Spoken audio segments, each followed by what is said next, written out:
सहनौ भुनक्तु सह वीर्यं करवावहै तेजस्विनावधीतमस्तु मा विद्विषावहै। ॐ शान्ति शान्ति ಶಾಂತಿಃ. ಶ್ರೀಕೃಷ್ಣ ಸರೋವರಿನ ಸೇವೆಯಾಗಲಿ ಸ್ವಾಮಿ. ಎಲ್ಲ ಆಧ್ಯಾತ್ಮ ಬಂಧುಗಳಿಗೂ ನಮಸ್ಕಾರ ಮತ್ತು ಶ್ರೀ ಚಿಕ್ಕಲಿಂಗೇಶ್ವರ ಸ್ವಾಮಿ ದೇವಸ್ಥಾನದ ಜ್ಞಾನಯಜ್ಞ ಶಾಲೆಗೆ ಸ್ವಾಗತ. ಧ್ವನಿ ಗುರುದೇವದಾಗಿರಲಿ, ವಿಚಾರ ಪರಮಾತ್ಮನದಾಗಿರಲಿ, ಹಾಗೂ ಇದು ನನ್ನದಲ್ಲದ ಕರ್ಮವಾಗಲಿ. ಕಠೋಪನಿಷತ್. ಓಂ ನಮೋ ಭಗವತೆ ವೈವಸ್ವತಾಯ ಮೃತ್ಯುವೇ ಬ್ರಹ್ಮವಿದ್ಯಾಚಾರ್ಯಾಯ ನಚಿಕೇತಸೇ ಚ.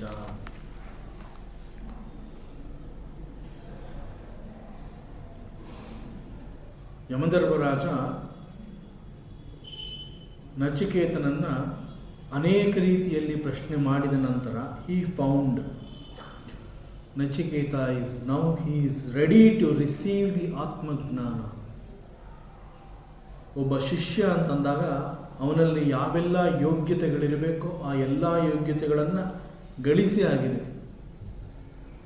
ಅನೇಕ ಸಂದರ್ಭಗಳಲ್ಲಿ ಅವನ ವೈರಾಗ್ಯದ ಮುಂದೆ ನಾನು ಕೂಡ ಕಡಿಮೆ ಅನ್ನೋ ರೀತಿಯಲ್ಲೇ ಹೇಳ್ತಾನೆ ಒಂದು ಸಂದರ್ಭದಲ್ಲಿ.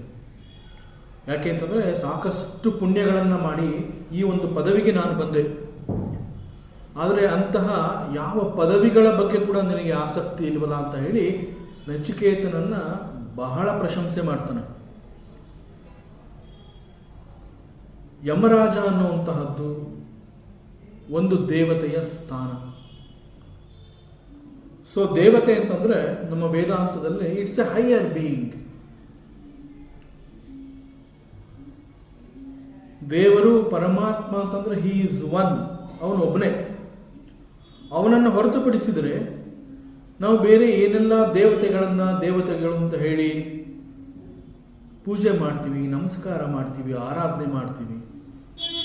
ಇಂದ್ರ ಇರ್ಬೋದು, ಚಂದ್ರ ಇರ್ಬೋದು, ಸೂರ್ಯ ಇರ್ಬೋದು, ಅಗ್ನಿ, ವಾಯು. ಸೊ ಇವರೆಲ್ಲರೂ ಕೂಡ ಅಧಿದೇವತೆಗಳು. ಆ ದೇವತೆಯ ಸ್ಥಾನಕ್ಕೆ, ಆ ಒಂದು ಪದವಿಗೆ ಬಂದವರು. ಹೇಗೆ ಇಂತಹ ದೇವತಾ ಸ್ಥಾನವನ್ನು ಅವರು ಗಳಿಸ್ಕೊಂಡಿದ್ದಾರೆ ಅಂತಂದರೆ, it is only because they are higher beings. ಒಬ್ಬ ಜೀವ ಅವನು ಗಳಿಸುವಂತಹ ಎಲ್ಲವನ್ನ ಅವನ ಕರ್ಮಗಳು ನಿರ್ಧಾರ ಮಾಡುತ್ತವೆ. ಮಾಡುವಂತಹ ಕರ್ಮಗಳು ಪುಣ್ಯದ ಕರ್ಮ ಅಂತಂದಾಗ ಅವನು ಪುಣ್ಯವನ್ನು ಸಂಪಾದನೆ ಮಾಡಿರ್ತಾನೆ. ಅದೇ ರೀತಿಯಲ್ಲಿ ಮಾಡುವಂತಹ ಕರ್ಮಗಳು ಪಾಪದ ಕರ್ಮಗಳು ಅಂತಂದಾಗ ಅವನು ಪಾಪವನ್ನು ಸಂಪಾದನೆ ಮಾಡಿರ್ತಾನೆ. ಕರ್ಮ ಮಾಡುವಂತಹ ಸಂದರ್ಭದಲ್ಲಿ ನಾನು ಈ ಕರ್ಮಗಳನ್ನು ಮಾಡ್ತಾ ಇದ್ದೀನಿ ಅಂತ ಅವನ ಮನಸ್ಸಿಗೆ ಬಂದಿರೋದ್ರಿಂದ ಹಿ ಈಸ್ ದಿ ಕರ್ತ. ಒಬ್ಬ ಜೀವ ಹಿ ಈಸ್ ದಿ ಕರ್ತ. ಅವನು ಕರ್ತನೇ ಆಗಿರೋದ್ರಿಂದ ಹಿ ಈಸ್ ದಿ ಎಂಜಾಯರ್. ಅವನು ಮಾಡಿದಂತಹ ಕರ್ಮಗಳ ಫಲವನ್ನು ಕೇವಲ ಅವನು ಮಾತ್ರವೇ ಅದನ್ನು ಅನುಭೋಗಿಸಬೇಕು. ಆ ರೀತಿಯಲ್ಲಿ ದಿ ಹೈಯರ್ ಪದವಿ ಅಂತ ಹೇಳಿದಾಗ, ಆ ಹೈಯರ್ ಪದವಿ ಎನ್ನುವಂತಹದ್ದು ಸಿಗೋದು ಕೂಡ ಅವನು ಮಾಡಿದಂತಹ ಪುಣ್ಯದ ಕರ್ಮಗಳ ಫಲ. ಒಂದು ಸಂದರ್ಭದಲ್ಲಿ ಯಮಧರ್ಮರಾಜ ಹೇಳ್ತಾನೆ ನಚಿಕೇತನಿಗೆ, ನೀನು ಈ ಆತ್ಮಜ್ಞಾನದ ಪ್ರಶ್ನೆ ಇದೊಂದನ್ನು ಬಿಟ್ಟು ಉಳಿದ ಬೇರೆ ಏನನ್ನು ಬೇಕಾದರೂ ನೀನು ಕೇಳ್ಕೋಬಹುದು, ನಾ ಅವೆಲ್ಲವನ್ನ ಕೊಡ್ತೀನಿ.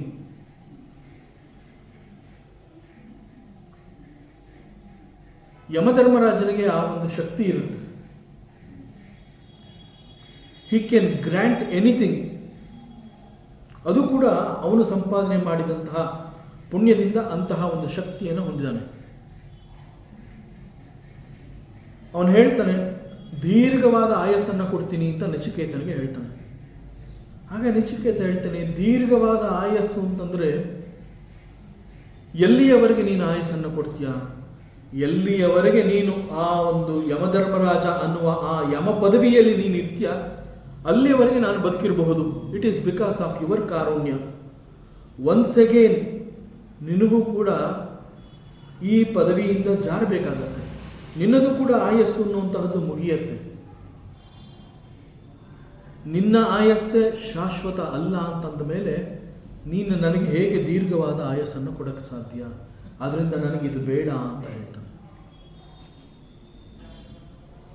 ಆಗ ಈ ಸಂಭಾಷಣೆಗೆ ಎಲ್ಲಗಳಿಂದ ಯಮಧರ್ಮರಾಜ ಇವನನ್ನ ಹೆಚ್ಚು ಹೆಚ್ಚು ಪ್ರಶ್ನೆ ಮಾಡ್ತಾ ಮಾಡ್ತಾ ಯಮಧರ್ಮರಾಜನಿಗೆ ಬಂದಿರುವಂತಹ ಒಂದು ವಿಚಾರ ಏನು ಅಂತಂದರೆ, ಬಹುಶಃ ನಿಜವಾದ ವಿರಾಗಿ ಅಂತಂದರೆ ನಚಿಕೇತ ಮಾತ್ರ. ಈ ಒಂದು ಪದವಿಗೆ ನಾನು ಬರಬೇಕು ಅಂತಂದರೆ ನಾನು ಕೂಡ ಅನೇಕ ಲೌಕಿಕದಲ್ಲಿ ನಾನು ಇದ್ದಾಗ ಅನೇಕ ಪುಣ್ಯಗಳನ್ನು ಮಾಡಿ ಈ ಒಂದು ಪದವಿಗೆ ನಾನು ಬಂದಿದ್ದೀನಿ. ಆದರೆ ಇಲ್ಲಿ ನಿನಗೆ ಏನು ಬೇಕು ಅಂತ ಕೇಳಿದ್ರೆ ಏನನ್ನೂ ಕೂಡ ಅವನು ಅಪೇಕ್ಷಿಸ್ತಾ ಇಲ್ಲ. ಇವನೊಬ್ಬ ನಿಜವಾಗಲೂ ಬಹಳ ದೊಡ್ಡ ವಿರಾಗಿ ಅಂತ ಹೇಳಿ ಅವನನ್ನು ಪ್ರಶಂಸೆ ಮಾಡ್ತಾನೆ. ಮತ್ತು ಆತ್ಮದ ವಿಚಾರ ಬಂದಾಗ ಆತ್ಮ ಅನ್ನುವಂತಹದ್ದು ಬಹಳ ಸೂಕ್ಷ್ಮ. ಅಂತಹ ಸೂಕ್ಷ್ಮವಾದ ಆತ್ಮದ ಬಗ್ಗೆ ಜ್ಞಾನವನ್ನು ನೀನು ಬಯಸ್ತಾ ಇದೆಯಾ? ಆದರೆ ಈ ಆತ್ಮಜ್ಞಾನವನ್ನು ನಿನಗೆ ಹೇಳ್ಕೊಡ್ಬೇಕು ಅಂತಂದರೆ ಅದು ಅಷ್ಟು ಸುಲಭ ಅಲ್ಲ. ಬಿಕಾಸ್ ದಿಸ್ ಆತ್ಮಜ್ಞಾನ, ಬ್ರಹ್ಮಜ್ಞಾನ ಇವೆಲ್ಲ ಬಹಳ ಸೂಕ್ಷ್ಮ.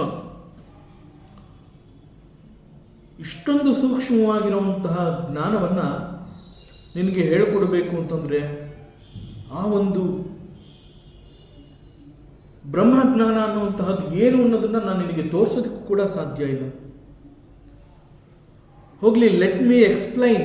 ನೀನು ಅದನ್ನು ಅರ್ಥ ಮಾಡ್ಕೊಳ್ಳೋ ಶಕ್ತಿ ನಿನಗಿದೆ, ಆದರೆ ವರ್ಣನೆ ಮಾಡುವಂತಹ ಶಬ್ದಗಳು ನನ್ನಲ್ಲಿಲ್ಲ ಅಂತ ಹೇಳ್ತಾನೆ ಯಮಧರ್ಮರಾಜ. ಒಬ್ಬ ಗುರುವಿಗೆ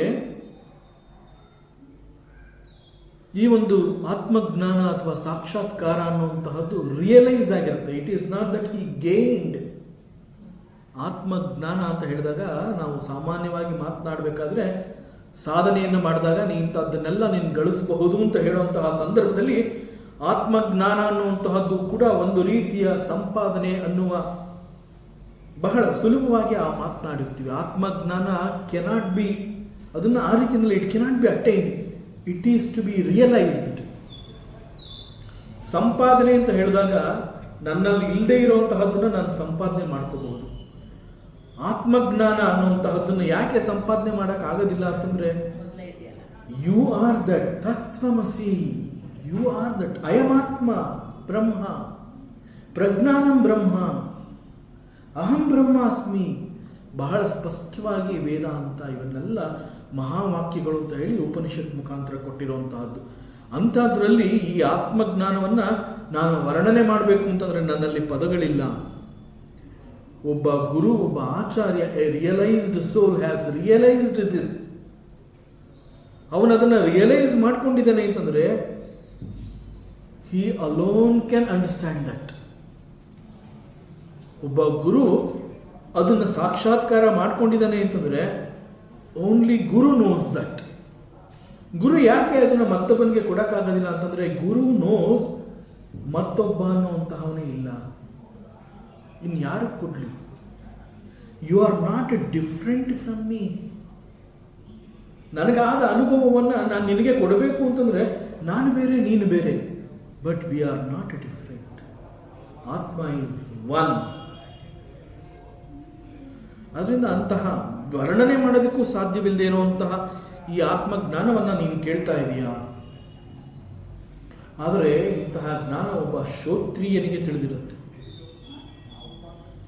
so this combination of having the skill and knowing the ಬ್ರಹ್ಮವಿದ್ಯಾ ಈಸ್ ವೆರಿ ವಿರಳ. It is a very rare knowledge. ಅನೇಕ ವಿದ್ಯೆಗಳು ಲೋಕದಲ್ಲಿ ಇದೆ, ವಿಶ್ವದಲ್ಲಿ ಅನೇಕ ರೀತಿಯ ಜ್ಞಾನಗಳಿದೆ. ಆ ಎಲ್ಲ ಜ್ಞಾನಗಳನ್ನು ಕೂಡ ಸಂಪಾದನೆ ಮಾಡಬಹುದು, ಗಳಿಸಬಹುದು, ಅರ್ಥ ಮಾಡ್ಕೋಬಹುದು, ಮತ್ತೊಬ್ಬರಿಗೆ ಹೇಳ್ಕೊಡಬಹುದು. It's all possible. When it comes to ಆತ್ಮಜ್ಞಾನ, it is a rare knowledge. ಯಾಕೆ ಇದು ರೇರ್ ನಾಲೆಡ್ಜ್ ಅಂತಂದ್ರೆ, ದಿಸ್ ಆತ್ಮಜ್ಞಾನ ಅನ್ನುವಂತಹದ್ದು ಒಬ್ಬ ಜೀವನಿಗೆ ಮೋಕ್ಷದ ಪದವಿಯನ್ನೇ ಅದು ಕೊಡುತ್ತೆ. ಈ ಆತ್ಮಜ್ಞಾನ ಅನ್ನುವಂತಹದ್ದು ಮೋಕ್ಷವನ್ನೇ ಕರುಣಿಸುವಂತಹ ಒಂದು ವಿದ್ಯೆ ಎನ್ನುವಂತಹದ್ದೇ ಅನೇಕ ಜನಗಳಿಗೆ ಗೊತ್ತಿಲ್ಲ. ದಟ್ ದಾನ is there, but nobody knows about it. ಅನೇಕರಿಗೆ ಇದ್ರ ಬಗ್ಗೆ ಗೊತ್ತೇ ಇಲ್ಲ. ಅನೇಕರಿಗೆ ಗೊತ್ತಿದೆ. ಶ್ರವಣಾಯ ಅಪಿ ಅಂತಹದ್ದನ್ನ ಒಬ್ಬ ಗುರು ಹೇಳ್ತಾ ಇದ್ದಾನೆ, ಆತ್ಮವಿದ್ಯೆಯ ಬಗ್ಗೆ ಮಾತನಾಡ್ತಾ ಇದ್ದಾನೆ ಅಂತಂದಾಗ ಶ್ರವಣ ಅಪಿ, ಅದನ್ನ ಕೇಳಿಸ್ಕೊತಾನೆ ಅವನೊಬ್ಬ. ಇಂತಹ ವಿಚಾರ ಬಂದಾಗ ಅದನ್ನು ಕೇಳಿಸ್ಕೋಬೇಕು ಅಂತಂದ್ರೂ ಕೂಡ ಅವನು ಬಹಳ ಪುಣ್ಯವನ್ನು ಮಾಡಿರಬೇಕು ಒಬ್ಬ ಶಿಷ್ಯ. So let us assume he has done lots of ಪುಣ್ಯ. ಅವನಿಗೆ ಇವತ್ತೊಂದು ಅವಕಾಶ ಇದೆ. ಒಂದು ಸತ್ಸಂಗದಲ್ಲಿ ಒಬ್ಬ ಗುರು ಆತ್ಮ ಜ್ಞಾನವನ್ನು ಬೋಧಿಸ್ತಾ ಇದ್ದಾನೆ ಅಂತಂದಾಗ ಅವನು ಅಲ್ಲಿ ಬಂದು ಕೂತಿರ್ತಾನೆ, ಕೇಳ್ತಾ ಇರ್ತಾನೆ, ಕೇಳಿಸ್ಕೊಂಡಿರ್ತಾನೆ. ಆದರೆ ಶ್ರವಣಾಯ ಅಪಿ, ಕೇಳಿಸ್ಕೊಂಡ್ರೂ ಕೂಡ ಅದು ಅವನಿಗೆ ಅರ್ಥ ಆಗೋದಿಲ್ಲ. Why it is so? Because it is very ಸೂಕ್ಷ್ಮ. ನಾನು ಕೊಡ್ತೀನಿ, ನೀನು ತಗೋ ಅಂತ ಹೇಳೋದಕ್ಕೆ ಅದೊಂದು ವಸ್ತುವೇ ಅಲ್ಲ. ನಿನ್ನಲ್ಲಿರುವಂತಹದ್ದನ್ನು ನೀನು ಕಂಡುಕೋಬೇಕು. You should know. ಅದಕ್ಕೆ ನಮ್ಮ ವೇದಾಂತ ನಮ್ಮನ್ನೆಲ್ಲ pure consciousness. You are that aware. ಎಚ್ಚರ ಅಂತಂದ್ರೆ ಅದು ಯಾವುದೋ ಒಂದು ಸ್ಥಿತಿಯಲ್ಲ, ಅದು ನೀನೇ. ಸೊ ಹೀಗೆ ಯಮಧರ್ಮರಾಜ ಇಂತಹ ಒಂದು ವಿರಳವಾದ ಆತ್ಮಜ್ಞಾನದ ಬಗ್ಗೆ ಅದನ್ನು ಪ್ರಶಂಸೆ ಮಾಡಬೇಕಾದ್ರೆ ಅದನ್ನು ತಿಳಿದಿರುವಂತಹ ಒಬ್ಬ ಗುರು ಅವನನ್ನು ಕೂಡ ಪ್ರಶಂಸೆ ಮಾಡ್ತಾನೆ. ಅಂತಹ ವಿದ್ಯೆಯನ್ನು ತಿಳ್ಕೋಬೇಕು ಅಂತ ಬಂದಿರುವಂತಹ ಒಬ್ಬ ಶಿಷ್ಯ ಅವನನ್ನು ಕೂಡ ಪ್ರಶಂಸೆ ಮಾಡ್ತಾ ಇದ್ದಾನೆ. ಅದಕ್ಕೆ ಅವನು ಹೇಳ್ತಾನೆ ಆಶ್ಚರ್ಯ ವಕ್ತ. ಒಬ್ಬ ಗುರು ಅದನ್ನು ಹೇಳ್ತಾ ಇದ್ದಾನೆ ಅಂತಂದ್ರೆ ದಟ್ ಈಸ್ ವೆರಿ ಆಶ್ಚರ್ಯ. ಅದೇ ರೀತಿ ಆಶ್ಚರ್ಯ ಜ್ಞಾತ, ಒಬ್ಬ ಶಿಷ್ಯ ಅದನ್ನು ಕೇಳಿಸ್ಕೊತಾ ಇದ್ದಾನೆ, ಅವನ ಶ್ರವಣಕ್ಕೆ ಅದು ಸಿಗ್ತಾ ಇದೆ. Again it is wonder, it is ಆಶ್ಚರ್ಯ, it is all okay. It is a rare knowledge. It is to be realised. It cannot be attained. It's all okay. But what is the expectation of the Vedanta about the teacher who teaches this Brahma Vidya? ಒಬ್ಬ ಆಚಾರ್ಯ, ಒಬ್ಬ ಗುರು, ಅವನು ಈ ಆತ್ಮವಿದ್ಯೆಯನ್ನು ಅವನು ಸ್ವಲ್ಪ ಮಾತನಾಡ್ತಾನೆ ಅಂತಂದರೆ ಅವನ qualification ಏನಿರಬಹುದು? What is the expectation of the Vedanta about that teacher? ಅದಕ್ಕೆ ಇಲ್ಲಿ ಯಮಧರ್ಮರಾಜ ಹೇಳ್ತಾನೆ. ಇನ್ಫ್ಯಾಕ್ಟ್ ಇಲ್ಲಿ ಯಮಧರ್ಮರಾಜ ಆತ್ಮಜ್ಞಾನವನ್ನು ಪ್ರಶಂಸೆ ಮಾಡಿ ಒಬ್ಬ ಗುರು ಮತ್ತು ಶಿಷ್ಯನನ್ನು ಪ್ರಶಂಸೆ ಮಾಡ್ತಾ ಇದ್ದಾನೆ ಅಂತಂದರೆ ಅಲ್ಲಿ ಶಿಷ್ಯನನ್ನು ಅವನು ಪ್ರಶಂಸೆ ಮಾಡ್ತಾ ಇದ್ದಾನೆ, ನಚಿಕೇತನನ್ನು ಪ್ರಶಂಸೆ ಮಾಡ್ತಾ ಇದ್ದಾನೆ, ಆತ್ಮಜ್ಞಾನವನ್ನು ಪ್ರಶಂಸೆ ಮಾಡ್ತಾ ಇದ್ದಾನೆ. And he himself is a very great teacher. Yamadharmaraja he himself is a very great teacher. So ಅವನು ಹಿ ಕಂಟಿನ್ಯೂಸ್, ಅವನು ಹೇಳ್ತಾನೆ ನಾ ನರೇಣ ವರೇಣ ಪ್ರೋಕ್ತ ಏಷ ಸುವಿಜ್ಞೇಯೋ ಬಹುಧಾ ಚಿಂತ್ಯಮಾನಃ ಅನನ್ಯ ಪ್ರೋಕ್ತೆ ಗತಿರತ್ರ ನಾಸ್ತಿ ಅಣೀಯಾನ್ ಹ್ಯತರ್ಕಮಣು ಪ್ರಮಾಣಾತ್.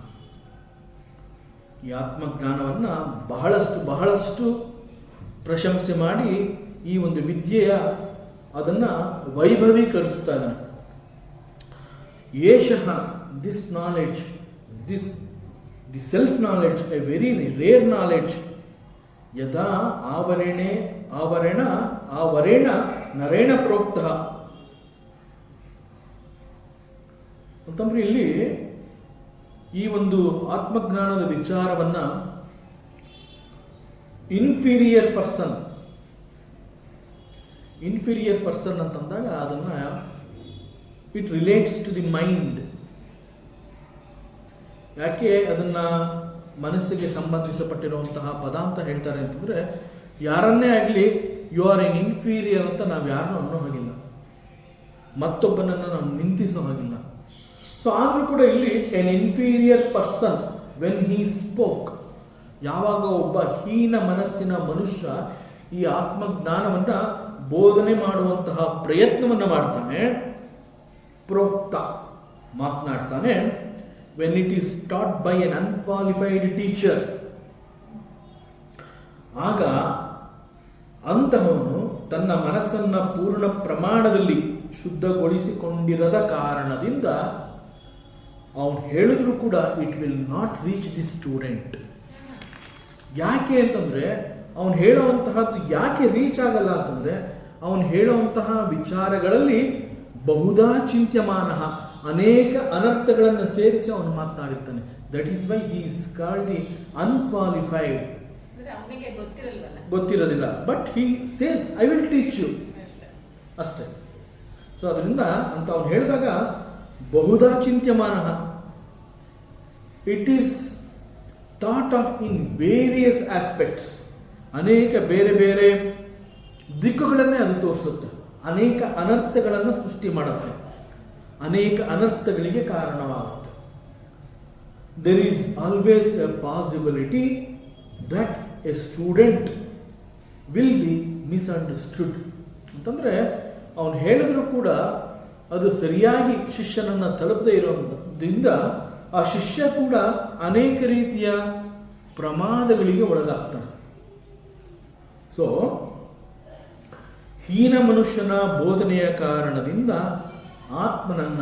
ಆತ್ಮನ ವಿಚಾರವನ್ನು ಸರಿಯಾಗಿ ತಿಳ್ಕೊಳ್ಳೋದಕ್ಕೆ ಸಾಧ್ಯವೇ ಇಲ್ಲ. That is why he says it's a rare knowledge. Yamadharmaraja he calls it ಸೂಕ್ಷ್ಮ ವಿದ್ಯಾ. ಅವನ ಶಿಷ್ಯ ಉತ್ತಮಾಧಿಕಾರಿಯಾಗಿದ್ರೆ ಬರುತ್ತೆ. ಸೊ ಇಲ್ಲಿ then who can talk about this Atmavidya? A Shishya is qualified, Guru is unqualified. ಆಗ ಅದು ಶಿಷ್ಯನಲ್ಲಿ ಯೋಗ್ಯತೆ ಇದ್ರೂ ಕೂಡ ಶಿಷ್ಯನಿಗೆ ಗ್ರಹಿಸಲು ಸಾಧ್ಯ ಆಗೋದೇ ಇಲ್ಲ. It is okay. Then who can teach this knowledge? ಅದಕ್ಕೆ ಯಮಧರ್ಮರಾಜ ಹೇಳ್ತಾನೆ, ಅನನ್ಯ ಗುರು. ಒಬ್ಬ ಅನನ್ಯ ಗುರು, he can only teach this knowledge. ಅವನನ್ನು ಬಿಟ್ಟರೆ ಬೇರೆ ಇನ್ಯಾರಿಗೂ ಅದನ್ನು ಹೇಳೋದಕ್ಕೆ ಸಾಧ್ಯ ಇಲ್ಲ. ಇಲ್ಲಿ ಅನನ್ಯ ಗುರು ಅಂತಂದ್ರೆ ಏನು ಅಂತಂದರೆ, a guru one who is realised and he is merged in the self itself. ಅವನಿಗಾಗಲೇ ಆತ್ಮನಲ್ಲಿ ಐಕ್ಯವಾಗಿ ಹೋಗಿದ್ದಾನೆ. He knows that he is Brahma. Since he is Brahma, he can speak about it. ಅವನು ಬ್ರಹ್ಮನೇ ಆಗಿರೋದ್ರಿಂದ ಆ ಆಚಾರ್ಯ ಈ ಒಂದು ಆತ್ಮಜ್ಞಾನವನ್ನು ಅವನು ಬೋಧನೆ ಮಾಡಬಹುದು. ಅಂತಹವನನ್ನು ಇಲ್ಲಿ ಅನನ್ಯ ಗುರು. ಅನನ್ಯ ಪ್ರೋಕ್ತೆ ಗತಿರತ್ರ ನಾಸ್ತಿ. ಸೊ ಹೀಗೆ ಒಬ್ಬ ಅನನ್ಯ ಗುರು ಈ ಆತ್ಮವಿಚಾರವನ್ನು ಮಾತನಾಡಿದಾಗ ಅಲ್ಲಿ ಯಾವ ರೀತಿಯ ಪ್ರಮಾದಗಳು ಕೂಡ ಉಂಟಾಗುವುದಿಲ್ಲ. ಹೀಗೆ ಅನನ್ಯ ಗುರು ಆತ್ಮನನ್ನ ತಿಳಿಸಿದ ಮೇಲೆ there will be no doubts. ಅಷ್ಟು ಕ್ಲಾರಿಟಿಯನ್ನು ಒಬ್ಬ ಅನನ್ಯ ಗುರು ಕೊಡ್ತಾನೆ. ಸೊ ಇದು ಬಹಳ ಕ್ಲಿಷ್ಟವಾದ ಒಂದು ವಿದ್ಯೆ. ಆತ್ಮವಿದ್ಯೆ, ಬ್ರಹ್ಮವಿದ್ಯೆ, ಆತ್ಮಜ್ಞಾನ ಈ ರೀತಿ ಹೇಳಿದಾಗ ಈ ಆತ್ಮನ ವಿಚಾರ ಅಷ್ಟೊಂದು ಸೂಕ್ಷ್ಮ. ಯಾಕೆ ಅಂತಂದರೆ ದಿಸ್ ನಾಲೆಡ್ಜ್ ಈಸ್ ಅಣುಪ್ರಮಾಣಾತ್. ಈ ಜ್ಞಾನ ಎಷ್ಟು ಸೂಕ್ಷ್ಮ ಅಂತಂದರೆ, ಸಾಮಾನ್ಯವಾಗಿ ನಾವು ಅಣು ಅನ್ನುವಂತಹ ಪದವನ್ನು ಮಾತನಾಡಿದಾಗ ಅಣು ಮೀನ್ಸ್ ಇಟ್ ಈಸ್ ಅ ಸೂಕ್ಷ್ಮ.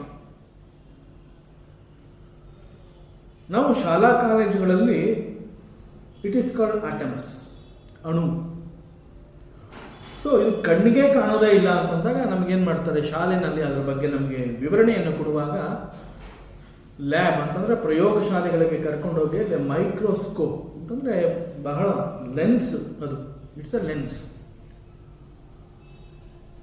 ಅದರ ಮೂಲಕ ಅದನ್ನು ತೋರಿಸುವಂತಹ ಕೆಲಸವನ್ನು ಮಾಡ್ತಾರೆ.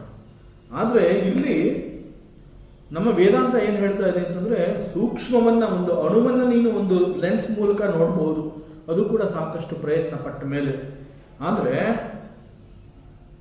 ಅಣಿಯಾನ್ ಅಣುಪ್ರಮಾಣ, ಇದು ಈ ಆತ್ಮಜ್ಞಾನ ಅನ್ನುವಂತಹದ್ದು ಯಾವುದನ್ನು ಸೂಕ್ಷ್ಮ ಅಂತ ನೀನು ತಿಳ್ಕೊಂಡಿದ್ಯಾ ಆ ಸೂಕ್ಷ್ಮಕ್ಕಿಂತ ಸೂಕ್ಷ್ಮ.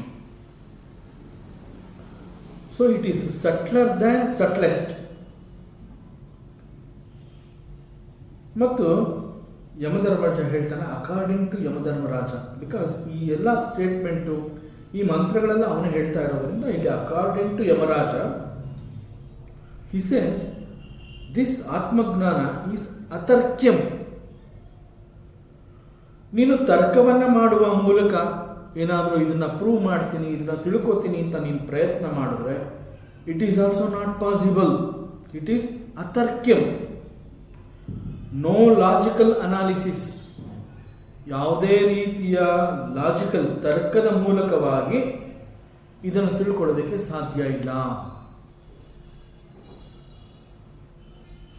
ದೆನ್ ವಾಟ್ ಈಸ್ ನರೇಣ ಆವರೇಣ?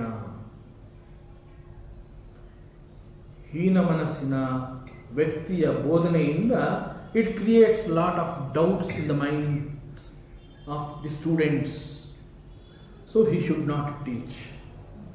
ಹೀಗೆ ಹೇಳಿದಾಗ ಇಲ್ಲಿ ಇದಕ್ಕೆ ಆಚಾರ್ಯ ಶಂಕರರು ಈ ಸಂದರ್ಭದಲ್ಲಿ ಹಿ ಸೇಸ್, ಅವ್ರು ಹೇಳ್ತಾರೆ, ಹೀನೇನ ಪ್ರಾಕೃತ ಬುದ್ಧಿನ.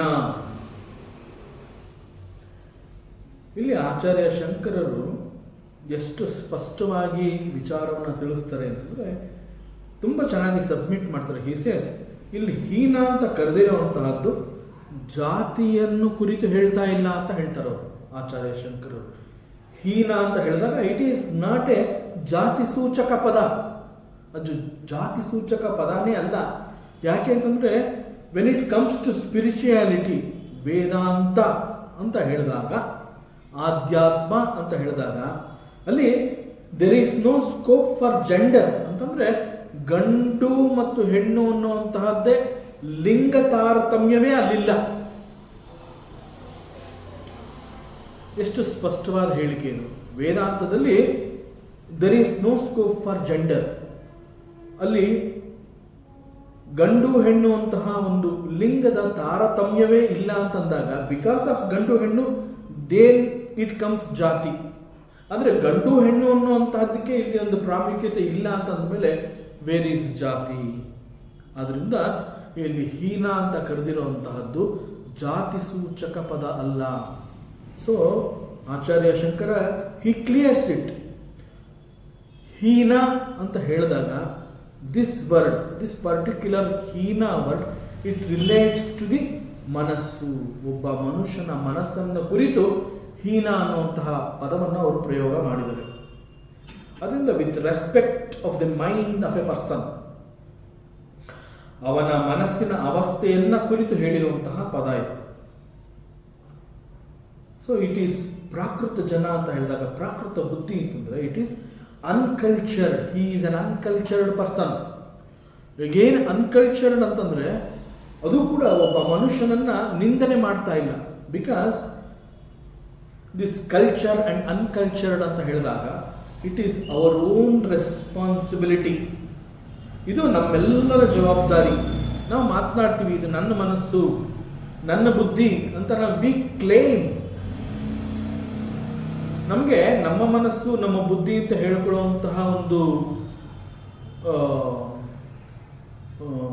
ಸ್ಕೋಪ್ ಇದೆ ಅಂತಂದಮೇಲೆ ನಮ್ಮ ಮನಸ್ಸು ಮತ್ತು ಬುದ್ಧಿಯನ್ನು ತಿದ್ದುಕೊಳ್ಳುವಂತಹದ್ದು ನಮ್ಮ ಕರ್ತವ್ಯ. ಸೊ ನಮ್ಮ ಮನಸ್ಸಿಗೆ ಶಿಕ್ಷಣವನ್ನು ನಾವೇ ಕೊಡಬೇಕು. ಬಟ್ ಅಂತಹ ಶಿಕ್ಷಣ ಮನಸ್ಸನ್ನು ಹೇಗೆ ಟ್ರೈನ್ ಮಾಡಬೇಕು, ಮನಸ್ಸಿಗೆ ಏನನ್ನು ಹೇಳ್ಕೊಡ್ಬೇಕು, ಮನಸ್ಸಿಗೆ ಯಾವುದನ್ನು ಕೊಟ್ಟಾಗ ಅದು ಸಮಾಧಾನವಾಗತ್ತೆ, ಇವೆಲ್ಲವನ್ನ ಹಂತ ಹಂತವಾಗಿ ಒಬ್ಬ ಗುರು ತಿಳಿಸ್ಕೊಡ್ತಾ ಹೋಗ್ತಾನೆ. ಗುರು ಒಂದು ಟ್ರೈನಿಂಗ್ ಕೊಡ್ತಾನೆ, ಹೇಳ್ಕೊಡ್ತಾನೆ, ಪಾಠ ಮಾಡ್ತಾನೆ, ಇವೆಲ್ಲವನ್ನು ಗುರು ಮಾಡ್ತಾನೆ. ಆ ನಂತರದಲ್ಲಿ it is your responsibility, because it is your mind that you have to train. ಹೇಗೆ ಟ್ರೈನ್ ಮಾಡಬೇಕು ಅನ್ನುವಂತಹದ್ದನ್ನು ಒಬ್ಬ ಗುರು ಹೇಳ್ತಾನೆ, ದಟ್ ಈಸ್ ಟ್ರೂ.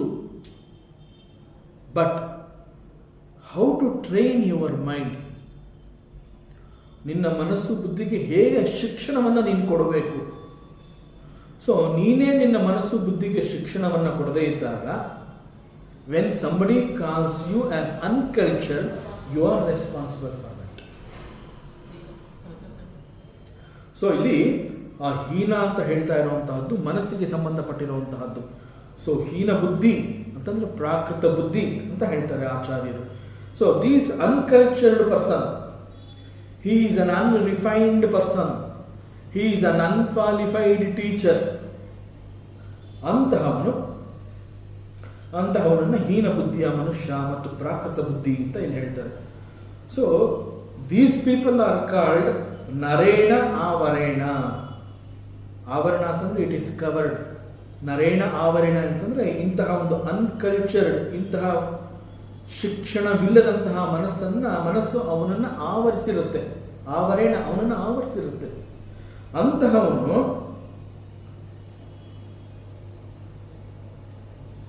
ಈ ಒಂದು ಆತ್ಮನ ಬಗ್ಗೆ, ಆತ್ಮ ವಿಚಾರವನ್ನು ಅವನು ಮಾತನಾಡ್ತಾನೆ ಅಂತಂದಾಗ ಆ ಶಿಷ್ಯರ ಗುಂಪಿನಲ್ಲಿ even there is A qualified student, knowledge cannot be transferred. ಆ ನಾಲೆಡ್ಜ್ ಅನ್ನುವಂತಹದ್ದು ಅದು it flows, it comes down. ಈ ನಾಲೆಡ್ಜ್ ಅನ್ನುವಂತಹದ್ದು ಯಾವಾಗಲೂ ಗುರು ಶಿಷ್ಯ ಪರಂಪರೆಯಿಂದ ಹರಿದು ಬರುತ್ತೆ ಅಂತ ಹೇಳಿದಾಗ ವಿ ಹ್ಯಾವ್ ಟು ಅಂಡರ್ಸ್ಟ್ಯಾಂಡ್, ಜ್ಞಾನ ಅಂತಂದ್ರೆ ಇಟ್ ಫ್ಲೋಸ್.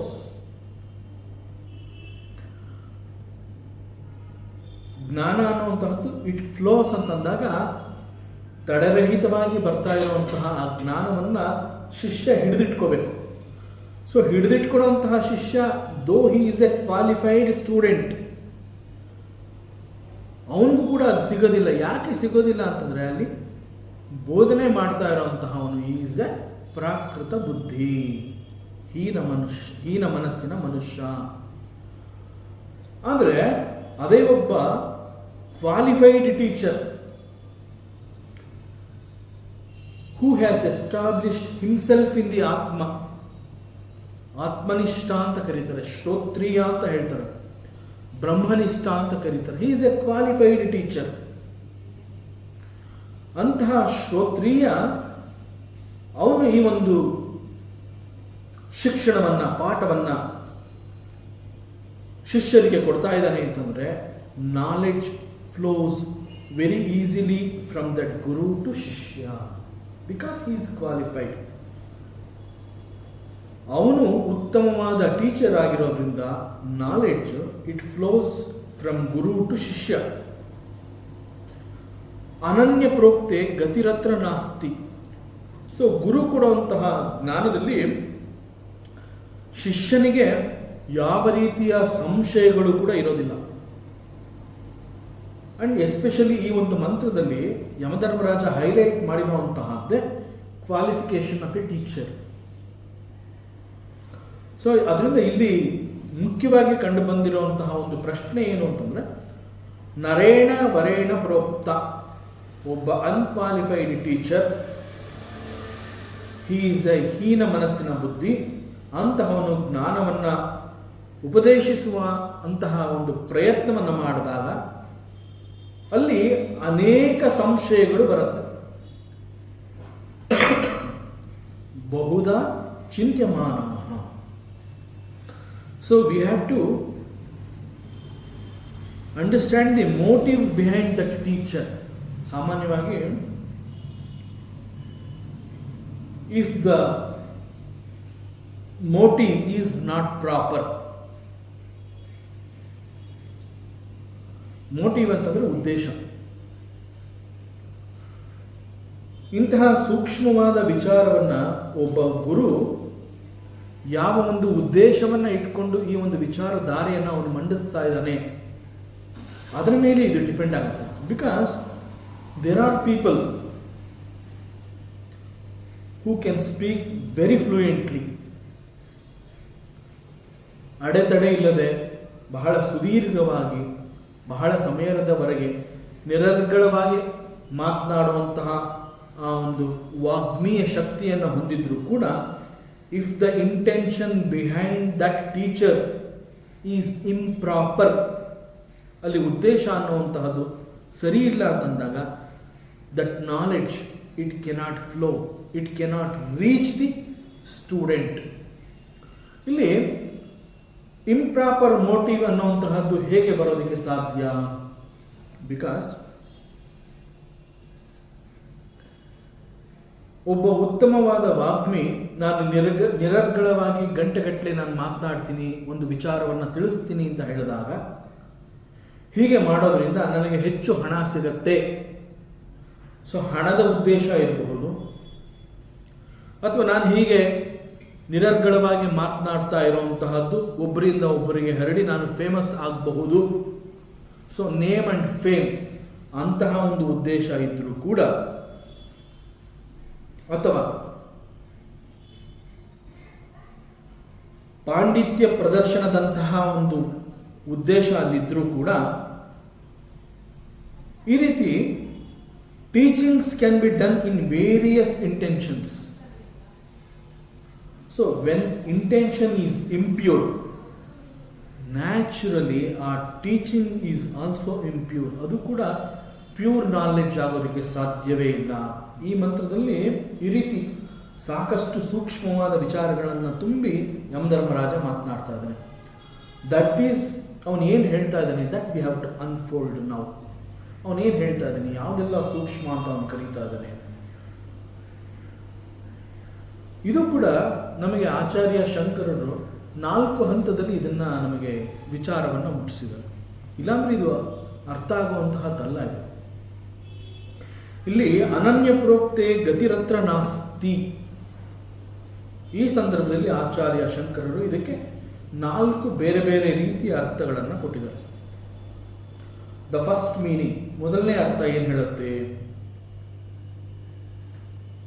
ಅನನ್ಯ ಪ್ರೋಕ್ತೆ ಅಂತಂದ್ರೆ ಏನಿರಬಹುದು, ಅದರ ಅರ್ಥ ಏನು ಅಂತಂದ್ರೆ ಅವ್ರು ಹೇಳ್ತಾರೆ, ಅನನ್ಯೇನ ಅಪೃಥಕ್ ದರ್ಶನ ಆಚಾರ್ಯೇಣ ಬ್ರಹ್ಮಾತ್ಮ ಬೋಧೇನ ಪ್ರೋಕ್ತೆ. ಇಲ್ಲಿ ಅನನ್ಯ ಅಂತ ಕರೀತಾ ಇರುವಂತಹದ್ದು ಒಬ್ಬ ಆಚಾರ್ಯನನ್ನ. ಅನನ್ಯ means acharya. And who is that acharya? ಅನನ್ಯೇನ ಅಪೃಥಕ್ ದರ್ಶನ, the one who sees the self and who becomes the self. ಅಂತಂದ್ರೆ ಇಲ್ಲಿ ಒಬ್ಬ teacher, he is a realised master, he is a realised soul. ಸಾಕ್ಷಾತ್ಕಾರವನ್ನ ಮಾಡಿಕೊಂಡಂತಹ ಒಬ್ಬ teacher, he knows that he is self himself. ಅಂತಂದ್ರೆ ನಾನು ಆತ್ಮನೇ ಆಗಿ ಹೋಗಿದ್ದೀನಿ ಅನ್ನುವಂತಹದ್ದು ಅವನಿಗೆ ಗೊತ್ತು. ನಾನು ಬ್ರಹ್ಮ ಅನ್ನುವಂತಹ ವಿಚಾರ ಅವ್ರಿಗೆ ಗೊತ್ತು. ಅವನು ಹೇಳ್ಕೊಳ್ಳೋ ಅವಶ್ಯಕತೆ ಇಲ್ಲ, ನಾನು ಬ್ರಹ್ಮ ಅಂತ ಶಿಷ್ಯರಿಗೆ ಹೇಳ್ಕೊಳ್ಳುವಂತಹದ್ದಿಲ್ಲ. he is a realized soul, he has realized what is self. and ನಾನು ಬ್ರಹ್ಮ ಅಂತ ಗೊತ್ತಾದ ನಂತರದಲ್ಲಿ he has understood, ಅವನಿಗೆ ಸಾಕ್ಷಾತ್ಕಾರ ಆಗಿದೆ. and he becomes the self, he becomes the ಬ್ರಹ್ಮ. ಅಷ್ಟು ಮಾತ್ರ ಅಲ್ಲ, he is completely got identified with the supreme self. ಅಂತಂದ್ರೆ ಆತ್ಮನಲ್ಲಿ ತನ್ನನ್ನು ಗುರುತಿಸಿಕೊಳ್ಳುವಂತಹ ಒಂದು ಕೆಪಾಸಿಟಿ ಅವನಿಗೆ ಗೊತ್ತಿದೆ. ಅಂತಹ ಟೀಚರು ಅವನಲ್ಲಿ ನಾನು ಯಾರು ಅನ್ನುವಂತಹ ಪ್ರಶ್ನೆನೇ ಅವನಿಗೆ ಉದ್ಭವ ಆಗೋದಿಲ್ಲ. ನಾನು ಯಾರು ಅಂತ ಕೇಳಬೇಕು ಅಂತಂದ್ರೆ, ನನ್ನಂತೆ ಇಲ್ಲಿ ಅನೇಕರಿದ್ದಾಗ ಅವರುಗಳ ಮಧ್ಯದಲ್ಲಿ ನಾನು ಯಾರು ಅಂತಂದ್ರೆ ಅನೇಕರಲ್ಲಿ ನಾನು ಕೂಡ ಒಬ್ಬ, ನಾನು ಯಾರು ಅನ್ನುವಂತಹ ಪ್ರಶ್ನೆ ಬರೋದು ಸಹಜ. ಅಂದರೆ a master who has realised this ಬ್ರಹ್ಮಜ್ಞಾನ, ಅವನಿಗೆ ಗೊತ್ತು ಇಲ್ಲಿ ಅನೇಕರಿಲ್ಲ, ಆ್ಯಂಡ್ ಅವನಿಗೆ ಸಾಕ್ಷಾತ್ಕಾರ ಆಗಿದೆ ಅಂತಂದಮೇಲೆ it is very easy for him that he can recognise himself, that he can identify, and he has identified himself as Brahma. ಯಾವಾಗ ಅವನು ತನ್ನನ್ನು ತಾನು ಬ್ರಹ್ಮ ಅಂತ ಗುರುತಿಸ್ಕೊಂಡಿರ್ತಾನೆ, ದಿ ಅಹಂ ವ್ಯಾನಿಷಸ್ ಅಂತಂದ್ರಲ್ಲಿ ನಾನು ಬ್ರಹ್ಮ ಅಂತ ಹೇಳಿದಾಗ ಬ್ರಹ್ಮ ಮಾತ್ರ ಉಳ್ಕೊಂಡಿರುತ್ತೆ, ನಾನು ವ್ಯಾನಿಷಸ್. ಎಗೇನ್ ನಾನು ಬ್ರಹ್ಮ ಅಂತ ಹೇಳಿದಾಗ ದೇರ್ ಈಸ್ ನಾನು, there is Brahma. But a realized master, he knows that he is Brahma. When he knows that he is Brahma, that Nanu, that Aham, it vanishes. It gets destroyed. It is not there.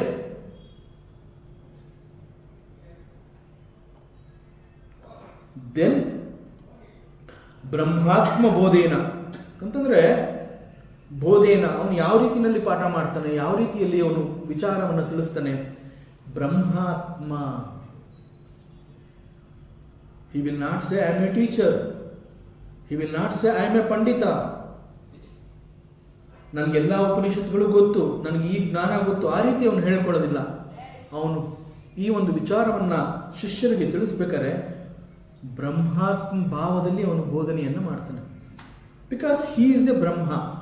So Brahmatma Bodhena, he has become one with the Brahma.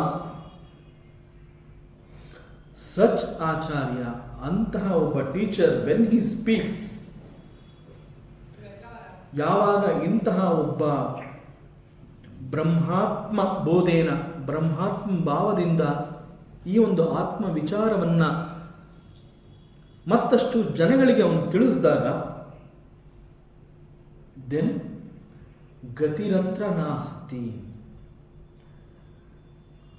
ಗತಿ means, ಆಚಾರ್ಯರು ಹೇಳ್ತಾರೆ, ಅನೇಕಾದ ಗತಿ.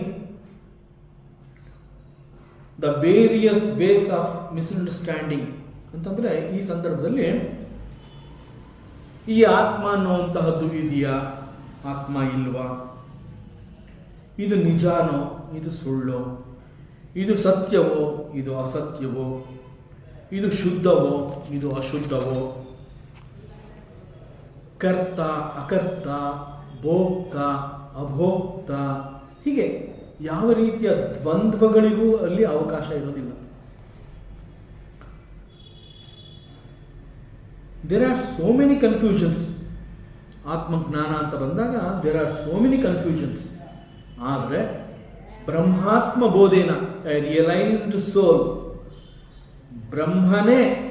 ಬ್ರಹ್ಮನ ವಿಚಾರವನ್ನು ತಿಳಿಸಿಕೊಡುವಾಗ there will be no confusions.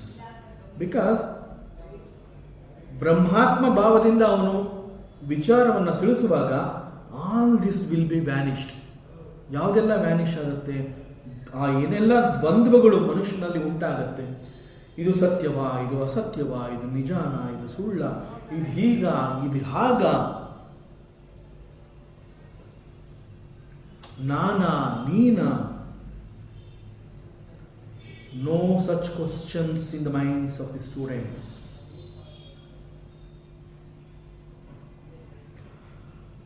Such a acharya can speak about this self-knowledge.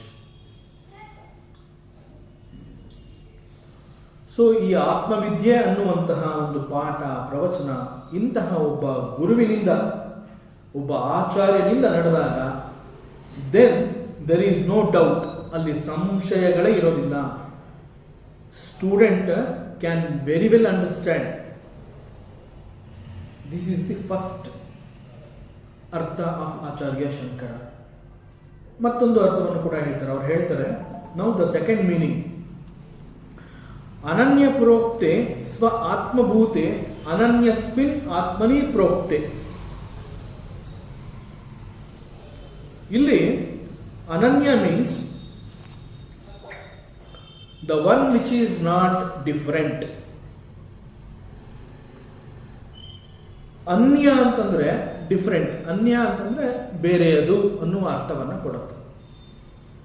ಅನನ್ಯ ಅಂತಂದ್ರೆ ಆ ಬೇರೆಯದು ಅನ್ನುವಂತಹದ್ದಿಲ್ಲ.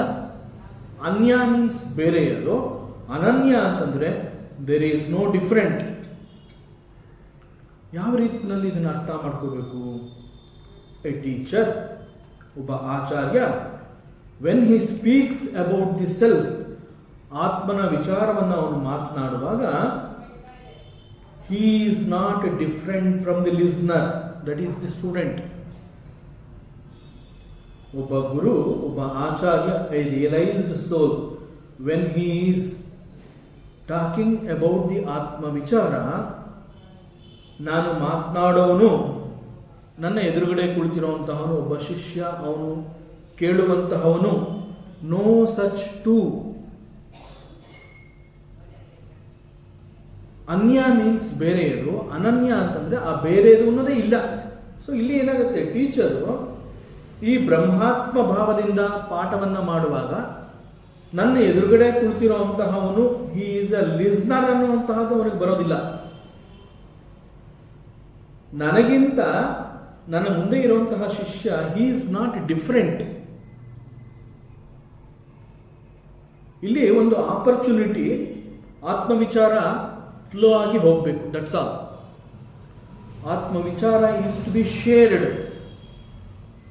ಆತ್ಮವಿಚಾರ ಶೇರ್ ಮಾಡುವಂತಹ ಸಂದರ್ಭದಲ್ಲಿ ನಾನೊಬ್ಬ ಗುರು, ಅವನೊಬ್ಬ ಶಿಷ್ಯ ಅನ್ನುವಂತಹ ಎರಡು ಭಾವಗಳೇ ಅವನಲ್ಲಿಲ್ಲ. ದಟ್ ಈಸ್ ಅನನ್ಯ. ಅನ್ಯ ಅಂತಂದ್ರೆ ಬೇರೆ, ಅನನ್ಯ ಅಂತಂದ್ರೆ ನೋ ಸಚ್ ಬೇರೆ ಬೇರೆ. ಸೊ ಟೀಚರ್ ಹಿ ಸೇಸ್, ನಾನು ಈ ವಿಚಾರವನ್ನು ಮಾತನಾಡ್ತಾ ಇದ್ದೀನಿ ಅಂತಂದಾಗ ಅಲ್ಲೊಬ್ಬ ಕೇಳೋನು ಇದ್ದಾನೆ ಅನ್ನುವಂತಹದ್ದು ಇಲ್ಲ. ಅಲ್ಲಿ ಕೇಳ್ತಾ ಇರುವಂತಹವನು ಕೂಡ ಹಿ ಈಸ್ ಎ ಆತ್ಮ, ಹೇಳ್ತಾ ಇರುವಂತಹವನು ಆತ್ಮ. ಸೊ ದಿಸ್ ಈಸ್ ಬ್ರಹ್ಮಾತ್ಮ ಭಾವ. ಸೊ ಇಲ್ಲಿ ಒಬ್ಬ ಆಚಾರ್ಯ, he is talking about the supreme self. ಆ ಸುಪ್ರೀಂ ಸೆಲ್ಫ್ ಯಾರು? He is not a different from the student, he is not a different from the teacher. ಅಲ್ಲಿ teacher, student, no such differences. So ಈ ರೀತಿ ಒಂದು ವಿಚಾರವನ್ನು ಪೂರ್ಣ ಪ್ರಮಾಣದಲ್ಲಿ ಬಹಳ ಪ್ರಾಮಾಣಿಕವಾಗಿ, ಯಾಕೆ ಇಲ್ಲಿ ಪ್ರಾಮಾಣಿಕವಾಗಿ? Because he is a qualified teacher, he is a ಬ್ರಹ್ಮನಿಷ್ಠ, ಹಿ ಈಸ್ ಎ ಶ್ರೋತ್ರಿಯ. ಬ್ರಹ್ಮಾತ್ಮ ಭಾವ, ಬ್ರಹ್ಮಾತ್ಮದಿಂದ ಅವನು ಬೋಧನೆಯನ್ನು ಮಾಡ್ತಾ ಇದ್ದೇನೆ ಅಂತಂದಾಗ ಅವನಿಗೆ ಎರಡು ಅನ್ನುವಂತಹದ್ದು ಕಾಣ್ತಾನೆ ಇಲ್ಲ. ದೆರ್ ಈಸ್ ನೋ ಅನ್ಯ, ಇಟ್ ಈಸ್ ಅನನ್ಯ, it is one only. So ಇಲ್ಲಿ ಹೇಳ್ತಾ ಇದ್ದೀನಿ, ಹೇಳೋನು ಆತ್ಮ, ಕೇಳ್ತಾ ಇದ್ದಾನೆ, ಹಿ ಈಸ್ ಆಲ್ಸೋ ಆತ್ಮ. ಸೊ ಕಮ್ಯುನಿಕೇಶನ್ ಈ ಥರ ಇದ್ದಾಗ ಒಬ್ಬ ಶಿಷ್ಯನಾದವನು ಕೂಡ ಬಹಳ ಉತ್ಸಾಹದಿಂದ, ತೆರೆದ ಮನಸ್ಸಿನಿಂದ he receives the knowledge. ನನ್ನ ಎದುರುಗಡೆ ಯಾರೋ ಒಬ್ಬ ಪಂಡಿತ, ಒಬ್ಬ ಆಚಾರ್ಯ ಹೇಳ್ತಾ ಇದ್ದಾನೆ ಅಂತಂದಾಗ ಆ ಶಿಷ್ಯನಲ್ಲಿ he becomes conscious. ನನ್ನ ಎದುರುಗಡೆ ಒಬ್ಬ ಗುರು ಇದ್ದಾನೆ, ನಾ ಹೀಗೆ ಕೂತ್ಕೊಂಡು ಕೇಳಬೇಕು, ಹಾಗೆ ಕೂತ್ಕೊಂಡು ಕೇಳಬೇಕು, ಅವನು ಗುರು, ನಾನು ಶಿಷ್ಯ. ಒಬ್ಬ ಶಿಷ್ಯನಿಗೆ ಕೂಡ ಆ ಭಾವ ಇಲ್ಲ. ಯಾಕೆಂದ್ರೆ ಹೇಳ್ತಾ ಇರೋಂತಹವನು ಆತ್ಮ, ಕೇಳ್ತಾ ಇರೋನು ಒಬ್ಬ ಆತ್ಮ ಅನ್ನುವ ಭಾವದಿಂದ ಆ ಟೀಚರ್ ಪ್ರಯತ್ನ ಪಟ್ಟಾಗ ಆ ಶಿಷ್ಯನಲ್ಲಿ ಆ ರೀತಿಯ ಒಂದು ಹಿಂಜರಿಕೆ ಭಾವ ಇರೋದಿಲ್ಲ. So he receives the knowledge which is flowing from the guru. So because of this communication and the convey of the ವಿಚಾರ ಈ ರೀತಿಯಲ್ಲಿದ್ದಾಗ ದಿ ಗತಿ ಅಂತಂದ್ರೆ ಇಲ್ಲಿ ಅವಗತಿ ಅಂತಂದ್ರೆ there is no scope for the other knowledge. ಅವಗತಿ ಅಂತಂದ್ರೆ ಅದರ್ ನಾಲೆಡ್ಜ್. ಹೇಗೆ ಅಂತಂದ್ರೆ ಇಲ್ಲಿ ಒಬ್ಬ ರಿಯಲೈಸ್ಡ್ ಟೀಚರು ಆತ್ಮ ವಿಚಾರವನ್ನು ಹೇಗೆ ಹೇಳ್ತಾ ಇದ್ದಾರೆ ಅಂತಂದ್ರೆ, ಒಬ್ಬ ಸ್ಟೂಡೆಂಟ್ ಇದ್ದಾನೆ, ಇಲ್ಲಿ ನಾನಿದ್ದೀನಿ ಅಂತ ಆ ಎರಡು ಭಾವದಿಂದ ಅವನು ಹೇಳ್ತಾ ಇಲ್ಲ. He is just allowing the knowledge to flow. He is not even thinking that I am teaching. He is just sharing. He is allowing the knowledge which is flowing. ಆ ಶಿಷ್ಯ ಅದನ್ನು ರಿಸೀವ್ ಮಾಡ್ಕೋತಾ ಇದ್ದಾನೆ. ಬರ್ತಾ ಇರುವಂತಹದ್ದು ಕೇವಲ ಆತ್ಮವಿಚಾರ. ಹೇಳ್ತಾ ಇರೋನು, ಕೇಳ್ತಾ ಇರೋನು, ಬೋತ್ ಆರ್ ಆತ್ಮ ಅಂತಂದಾಗ ಅಲ್ಲಿ ಆತ್ಮವೇ ಆತ್ಮ ವಿಚಾರವನ್ನು ಪ್ರಸ್ತುತಪಡಿಸ್ತಾ ಇದ್ದಾಗ there is no other scope for other knowledge. So ಸಂಪೂರ್ಣವಾಗಿ ಶಿಷ್ಯನಿಗೆ ಈ ಒಂದು ನಾಲೆಡ್ಜ್ ಸಿಗುತ್ತೆ. ಅಲ್ಲಿ ಬೇರೆ ಬೇರೆ ವಿಚಾರಗಳೇ ಇಲ್ಲ. The entire topic is about the ಆತ್ಮ.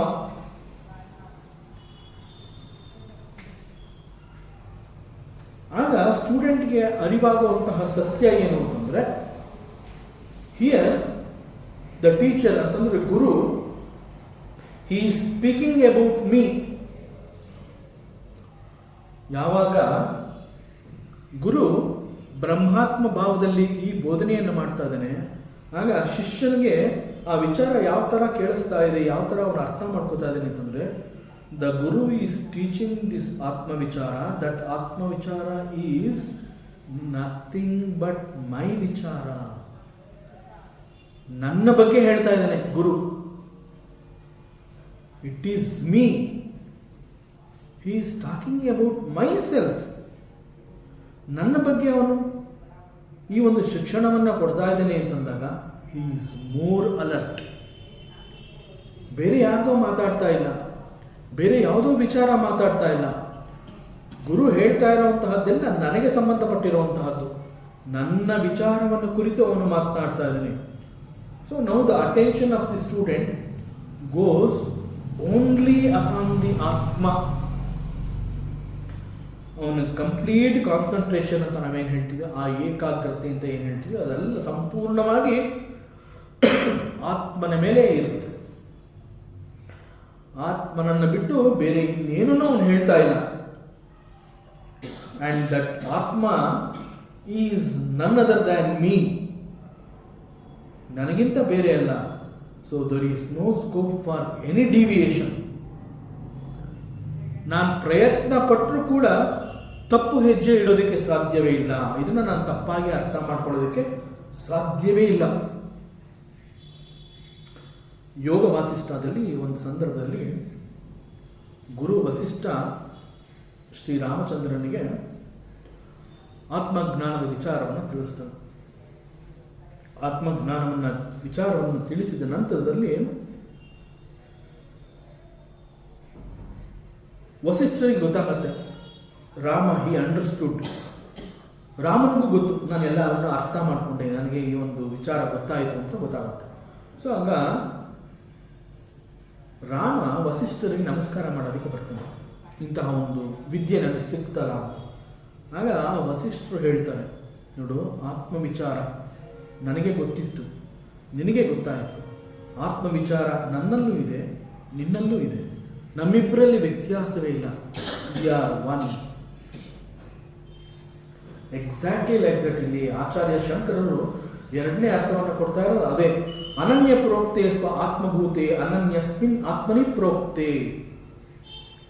ಆತ್ಮನ ವಿಚಾರವನ್ನ ಬಿಟ್ಟು ಬೇರೆ ಏನು ಹೇಳ್ತಾ ಇಲ್ಲ. ಅಂಡ್ ಶಿಷ್ಯ ಕೂಡ ಅದನ್ನ ನನ್ನ ವಿಚಾರವನ್ನೇ ಗುರು ಹೇಳ್ತಾ ಇರೋದ್ರಿಂದ ನನ್ನ ಏಕಾಗ್ರತೆ ಕೂಡ ಆತ್ಮನನ್ನು ಬಿಟ್ಟು ಬೇರೆ ಇನ್ನೆಲ್ಲೂ ಹೋಗ್ತಾ ಇಲ್ಲ. ನಾನು ತಪ್ಪಾಗಿ ಅರ್ಥ ಮಾಡ್ಕೋಬೇಕು ಅಂತ ಪ್ರಯತ್ನ ಪಟ್ಟರೂ ಕೂಡ ನನಗೆ ತಪ್ಪಾಗಿ ಅರ್ಥ ಆಗ್ತಾ ಇಲ್ಲ. That is the clarity, that is the ಅನನ್ಯ, ದಟ್ ಈಸ್ ದಿ ಗತಿ, ದಟ್ ಈಸ್ ಅವಗತಿ. ಆ್ಯಂಡ್ ದ ಥರ್ಡ್ ಮೀನಿಂಗ್ ಆಚಾರ್ಯರು ಹೇಳ್ತಾರೆ, ಇಲ್ಲಿ ಗತಿ ಅನ್ನೋದ್ರ ಬಗ್ಗೆ ಹೆಚ್ಚು ಫೋಕಸ್ ಮಾಡಿ ಹೇಳ್ತಾ ಇದ್ದಾರೆ ಆಚಾರ್ಯರು. ಹಿಯರ್ ಗತಿ ಮೀನ್ಸ್ ಸಂಸಾರ ಗತಿ. ಅಗೇನ್ ಸಂಸಾರ ಗತಿ ಅಂತಂದ್ರೇನು? Attachments. Because of the attachments there is ರಾಗ, ದ್ವೇಷ, likes and dislikes. That is called samsara. So ಸಂಸಾರದ ಗತಿಯನ್ನು ಕುರಿತು ಇಲ್ಲಿ ಗತಿ. ಸೊ ಇಲ್ಲಿ when that Acharya, when that supreme teacher ಅವರು ಈ ಒಂದು ಆತ್ಮಜ್ಞಾನವನ್ನು ಕುರಿತು ಗತಿರತ್ರ ನಾಸ್ತಿ ಅಂತಂದ್ರೆ ಸಂಸಾರ ಗತಿಯೇ ಅತ್ರ ನಾಸ್ತಿ. ಸಿ, ಎಷ್ಟು ದೊಡ್ಡ ಅಭಯ ಇದು. ಒಬ್ಬ ಗುರು ಶಿಷ್ಯನಿಗೆ ಪಾಠ ಮಾಡಬೇಕಾದ್ರೆ ಹೆದರೋ ಅವಶ್ಯಕತೆನೇ ಇಲ್ಲ. ಸಂಸಾರ ಗತಿ ಅತ್ರ ನ ಅಸ್ತಿ. Listen carefully. ಸೊ ಸಂಸಾರ ಗತಿ ಅಂತಂದ್ರೆ ಆಕ್ಚುಯಲ್ ಆಗಿ moving towards samsara. Once again go and get attached to so many things. ಇಲ್ಲಿ ಆಚಾರ್ಯ ಅದ್ಭುತವಾಗಿ ಆತ್ಮನ ಬಗ್ಗೆ, ಆತ್ಮ ಸ್ವಭಾವದ ಬಗ್ಗೆ ಮಾತನಾಡ್ತಾ ವಿಚಾರವನ್ನು ಕೊಟ್ಟು, ದಿಸ್ ಈಸ್ ದಿ ಟ್ರೂತ್. ಆತ್ಮವಿದ್ಯೆ ಅಂತಂದ್ರೆ this is the one. So truth lies here. This is the truth. ಸಂಸಾರ ಇಸ್ ನಾಟ್ ದಿ ಟ್ರೂತ್. ಲೌಕಿಕ is not the truth. This is the truth. So ಯಾವಾಗ ಹೀಗೆ ಒಂದು ಕ್ಲಾರಿಟಿ ಆ ಶಿಷ್ಯನಿಗೆ ಆಚಾರ್ಯನಿಂದ ಸಿಗುತ್ತೆ, ಆತ್ಮ ಸ್ವಭಾವದ ಬಗ್ಗೆ ಮಾತಾಡಿ ಈ ರೀತಿ ಹೇಳಿದಾಗ, ದಿಸ್ ಈಸ್ ದಿ ಟ್ರೂತ್ ಅಂತ ಕನ್ಫರ್ಮ್ ಮಾಡಿ ಹೇಳಿದಾಗ, ಶಿಷ್ಯ ಇಷ್ಟು ಸುಲಭವಾಗಿ ನನಗೆ ಸತ್ಯ ಅರ್ಥ ಆಯಿತು ಅಂತಂದ ಮೇಲೆ ಸಂಸಾರದ ಕಡೆಗೆ ಅವನು ಮತ್ತೆ ಹೊರಡುವಂತಹ ಅವಶ್ಯಕತೆಗೆ ಅವನಿಗೆ ಬರೋದಿಲ್ಲ. Because he has well explained. Samsara means it is ghora. Samsara ಅಂತಂದ್ರೆ it is pain. Samsara ಅಂತಂದ್ರೆ it is dukkha. Samsara means it is ashashvata. So ಸತ್ಯ ತಿಳಿದ ನಂತರದಲ್ಲಿ ಶಿಷ್ಯನಿಗೂ ಕೂಡ let me also get established in the self it self. ಇದು ಸತ್ಯವೇ ಆಗಿದ್ದ ಪಕ್ಷದಲ್ಲಿ ಐ ಡೋಂಟ್ ನೀಡ್ ಸಂಸಾರ. ಎಲ್ಲವೂ ಸತ್ಯವೇ ಆಗಿದೆ and this is the truth and I am none other than the atma. ಆತ್ಮ ಇಸ್ ಸತ್ಯ ಅಂತಂದ್ಮೇಲೆ let me identify my self with the atma ಅಂತಂದ್ಮೇಲೆ why I should go towards the samsara. ಗತಿರತ್ರ ನಾಸ್ತಿ. ಮರಳಿ ಸಂಸಾರದ ಕಡೆಗೆ ಹೋಗುವಂತಹ ಪ್ರಯಾಣವೇ ನನಗೆ ಬೇಡ. So after hearing all this from the teacher, ಈ ಎಲ್ಲ ಸತ್ಯವನ್ನು ತಿಳಿದ ನಂತರದಲ್ಲಿ ಸ್ಟೂಡೆಂಟ್, ಒಬ್ಬ ಶಿಷ್ಯ, he no more goes towards the samsara. There is an end to his samsara gati.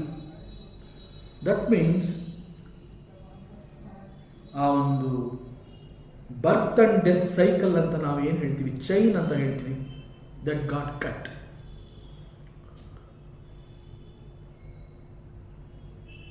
ಜನ್ಮ ಮತ್ತು ಮೃತ್ಯುವಿನ ಸರಪಳಿಯನ್ನು ಕಡಿದು ಹಾಕುವಂತಹ ಸತ್ಯವನ್ನು ತಿಳಿಸ್ಕೊಟ್ಟ ಮೇಲೆ ಒಬ್ಬ ಶಿಷ್ಯ ಮತ್ತೆ ಯಾಕೆ ಸಂಸಾರದ ಕಡೆಗೆ ಅವನು ವಾಲ್ತಾನೆ.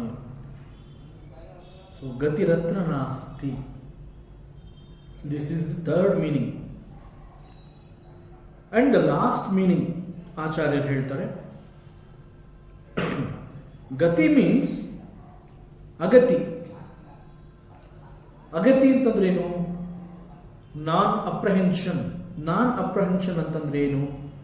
ಅರಿವಿಲ್ಲದಿರುವುದು, ತಿಳುವಳಿಕೆ ಇಲ್ಲದಿರುವುದು, ಆ ವಿಚಾರದ ಬಗ್ಗೆ ಪ್ರಜ್ಞೆ ಇಲ್ಲದೆ ಇರುವಂತಹದ್ದು, ಗ್ರಹಿಕೆಯ ಕೊರತೆ, ಈ ಎಲ್ಲ ಅರ್ಥಗಳು ಅದಕ್ಕೆ ಬರುತ್ತೆ ಅಗತಿ.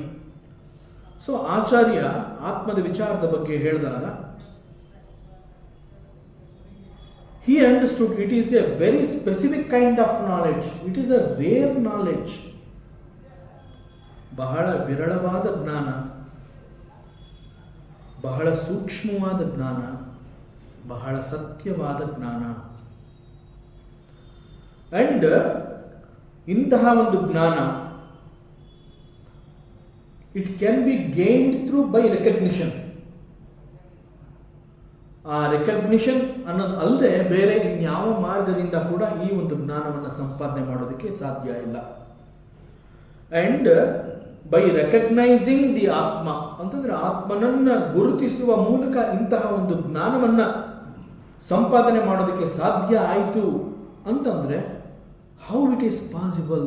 ಬಿಕಾಸ್ ವೆನ್ ದಿಸ್ ಆತ್ಮಜ್ಞಾನ ಈಸ್ ದಿ ಸತ್ಯ ಅನ್ನುವಂತಹ ಮನವರಿಕೆ ಅಲ್ಲಿ ಆದಾಗ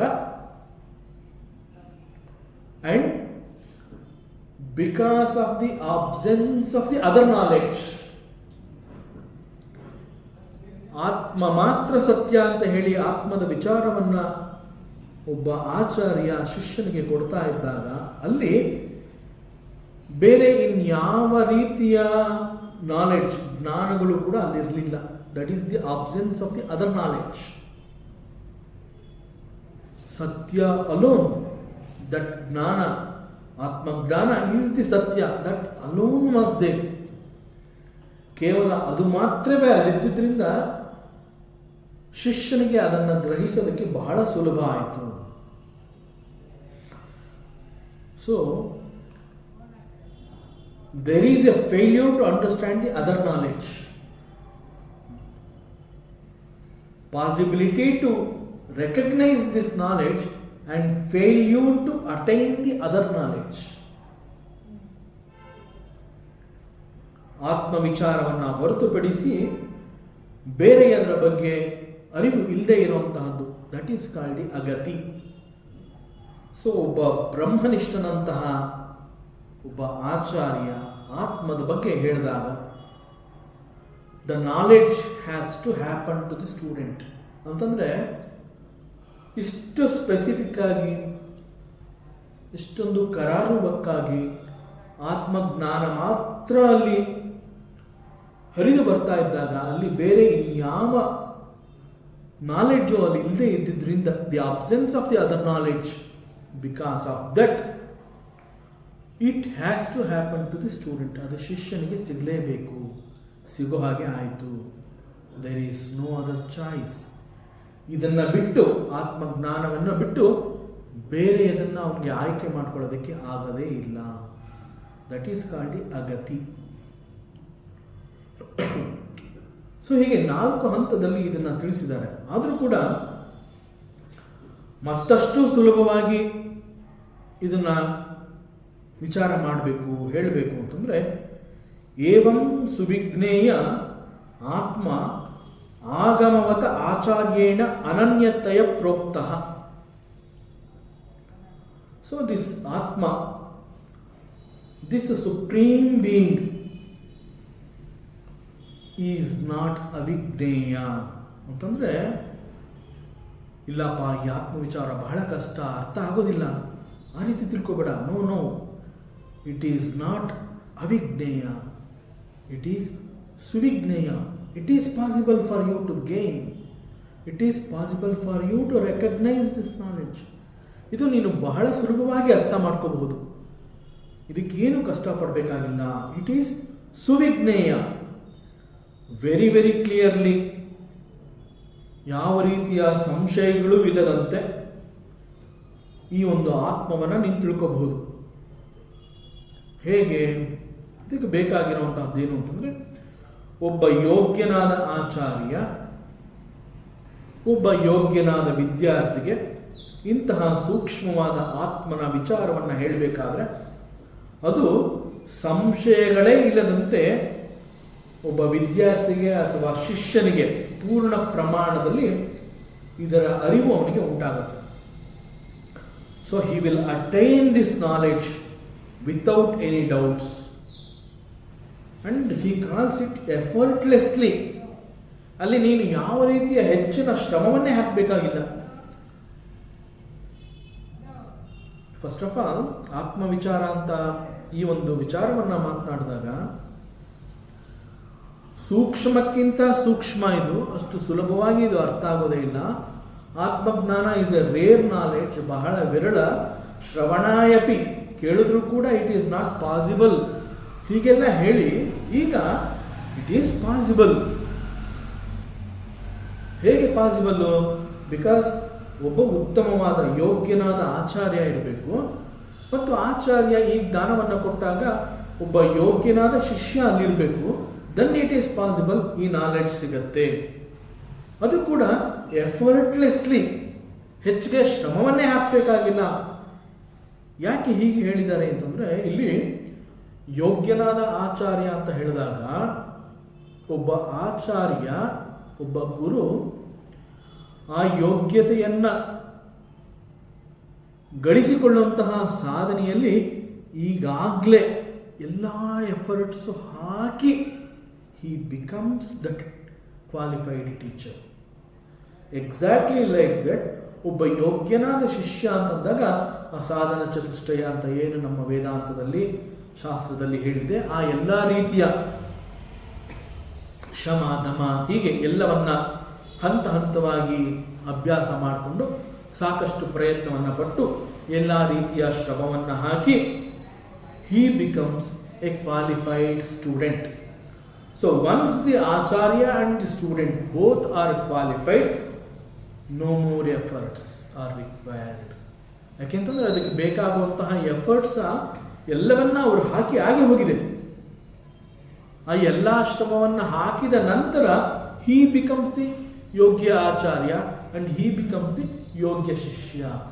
ಮತ್ತೆ ಅವರು ಇನ್ನು ಎಫರ್ಟ್ಸ್ ಹಾಕದೇ ಬೇಕಿಲ್ಲ. Now it is easy.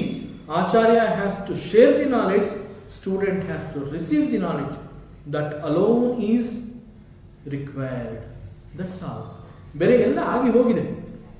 ಆ ಯೋಗ್ಯತೆಯನ್ನು ಒಬ್ಬ ಗುರು ಕೂಡ ಗಳಿಸಿಕೊಂಡಾಗಿದೆ, ಒಬ್ಬ ಶಿಷ್ಯ ಕೂಡ ಗಳಿಸಿಕೊಂಡಾಗಿದೆ. ಈಗ ಆತ್ಮನನ್ನು ತಿಳ್ಕೊಳ್ಳುವಂತಹದ್ದು ಕಷ್ಟದ ಕೆಲಸವಲ್ಲ, ಯಾವ ಎಫರ್ಟ್ಸ್ ಕೂಡ ಬೇಕಾಗಿಲ್ಲ.